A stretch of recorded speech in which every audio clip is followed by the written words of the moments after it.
Wala raw problema kay Vic Soto kung ang rumored girlfriend niyang si Pauline Luna ang susunod niyang katambal sa pelikula. Ngayong papalapit na ang Pasko, magkasama ba sina Bossing at Poleng sa pag-celebrate ng Christmas? Makichika kay Lars Santiago.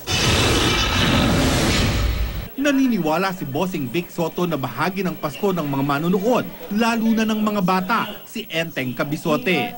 Kaya naman ngayong taon, inihahandog daw nila ang pelikulang si Agimat, si Enteng Cabizote at si Ako na pinagsasamahan nila ni na Senator Bong Revilla Jr. at Judy Ann Santos. It's because of what we offer to the kids, to the whole family, na clean entertainment with family values, no? Tapos yung malinis na tawanan, malinis na paningin, panonood. Yung, kumbaga parang sulit yung ibabayad mo. Sa tanong naman kung posible bang sa susunod na installment ng Enteng Cabizote ay si Pauline Luna na ang gumanap bilang asawa niya. Ang sabi ni Vic, pwede naman daw at walang magiging problema.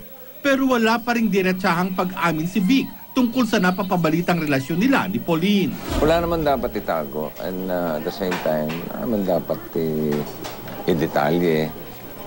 Alam niyo naman, I'm not the type na who would go into details about personal matters. Sa darating na Pasko, isasama ba ni Vic si Pauline sa family get-together nila ng kanyang mga anak? Hindi ko pinoproblema yun. Depende kasi kung sino nandito, kung sino makakapunta sa bahay, and si Pauline has her own family. So, hindi namin pinoproblema yun. Lars Santiago, updated sa Showbiz Happening.